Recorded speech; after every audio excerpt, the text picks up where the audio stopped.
때는 신라 말 고려가 아직 일어나기 전에 혼란한 시절이었습니다.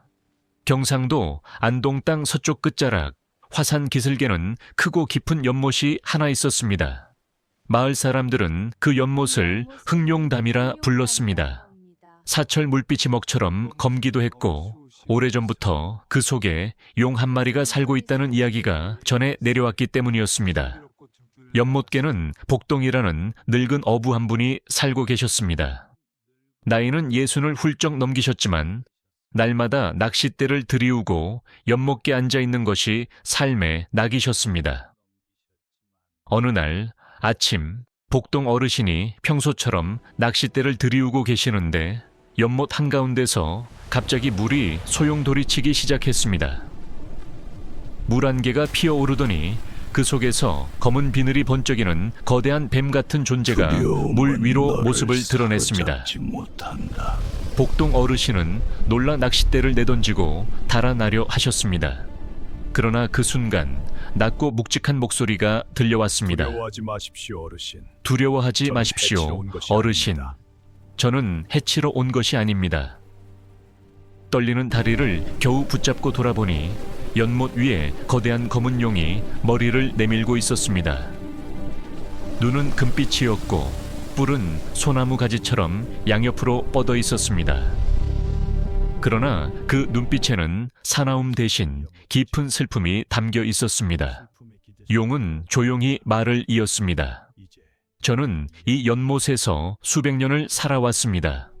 오랫동안 이 고을의 물과 농사를 지켜왔으나 과거의 죄업으로 인해 이곳에 갇혀 벗어나지 못하고 있습니다. 머지않아 큰 돌을 지닌 스님께서 이곳에 오실 것입니다. 그분께 제 사정을 전해주시고 저를 제도해달라 부탁해 주십시오. 복동 어르신은 두려움 속에서도 그 간절함을 외면하지 못하고 고개를 끄덕이셨습니다. 용은 그 말을 끝으로 조용히 물속으로 사라졌습니다. 며칠 뒤 가을 저녁이었습니다. 마을 어귀에 한 스님이 나타나셨습니다. 소박한 차림이었지만 얼굴에는 범상치 않은 기운이 감돌았습니다. 스님께서는 복동 어르신의 집을 찾아와 하룻밤 묵기를 청하셨습니다. 복동 어르신은 직감적으로 이분이 바로 용이 말한 스님이라는 것을 알아보았습니다. 정성껏 모시며 그동안 있었던 일을 모두 말씀드렸습니다. 스님께서는 조용히 이야기를 들으신 뒤 한동안 눈을 감고 계셨습니다. 그리고 이윽고 말씀하셨습니다. 그 용은 흑룡입니다. 본래 이 땅의 수신으로 태어나 백성을 돌보던 존재였으나 큰 가뭄이 들었을 때 분노를 이기지 못하고 물을 막아버린 죄를 지었습니다. 그 업보로 이 연못에 머물게 된 것입니다. 복동 어르신이 조심스럽게 여쭈었습니다. 스님, 그 용을 구할 수 있겠습니까? 스님께서는 고요히 고개를 끄덕이셨습니다. 참회하는 마음이 있다면 길은 열리는 법입니다. 내일 연못으로 안내해 주십시오. 그날 밤 스님께서는 밤새도록 연못을 향해 독경을 올리셨습니다. 처음에는 잔잔하던 경소리가 점점 깊어지며 마을 전체로 퍼져나갔습니다. 사람들은 잠결에 그 소리를 듣고 마음이 편안해지는 것을 느꼈습니다. 한밤중이 되자 연못 위로 푸른 빛이 떠올랐습니다.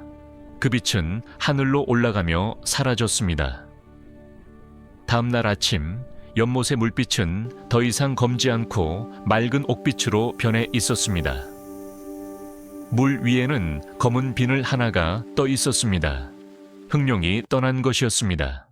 스님께서는 합장하시며 말씀하셨습니다. 참회했기에 떠날 수 있었습니다. 이제 그 용은 다시 선한 존재로 태어나 불법을 지키게 될 것입니다. 이후 스님께서는 주변 지형을 살피시고 한 자리를 가리키셨습니다. 이곳에 절을 세우십시오. 이름은 법룡사라 하십시오. 불법으로 용을 교화한 곳이라는 뜻입니다.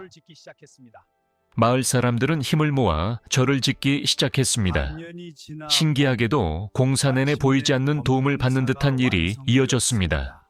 반년이 지나 봄, 마침내 법룡사가 완성되었습니다.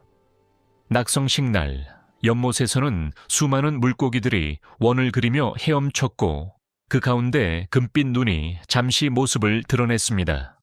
사람들은 확신했습니다. 용이 돌아왔다. 그 뒤로 법룡사는 마을을 지키는 중심이 되었습니다. 가뭄에는 비가 내렸고 위기 때마다 도움의 징조가 나타났습니다. 세월이 흘러 조선 말 해명 스님이라는 젊은 수행자가 있었습니다. 어느 날 꿈속에서 용의 목소리를 들었습니다. 이제 저는 떠날 때가 되었습니다. 절은 한번 무너지겠지만 다시 세워질 것입니다. 불법은 사라지지 않습니다. 그 후 전쟁으로 절은 무너졌습니다. 그러나 사람들은 다시 모여 절을 세웠습니다. 그때 옛 연못 자리에서 맑은 물이 다시 솟아났습니다. 사람들은 미소 지으며 말했습니다. 용은 아직도 이곳을 지키고 있습니다. 이것이 바로 안동 화산 기슬, 법룡사의 유래입니다. 불법이 용을 교화하고 용이 다시 불법을 지키는 곳. 오늘도 향연기가 피어오르면 맑은 샘물이 조용히 흐릅니다. 마치 그곳에 아직도 용이 머물러 있는 것처럼 말입니다. 감사합니다. 늘상 건강하세요. 좋은 시간 되시고요.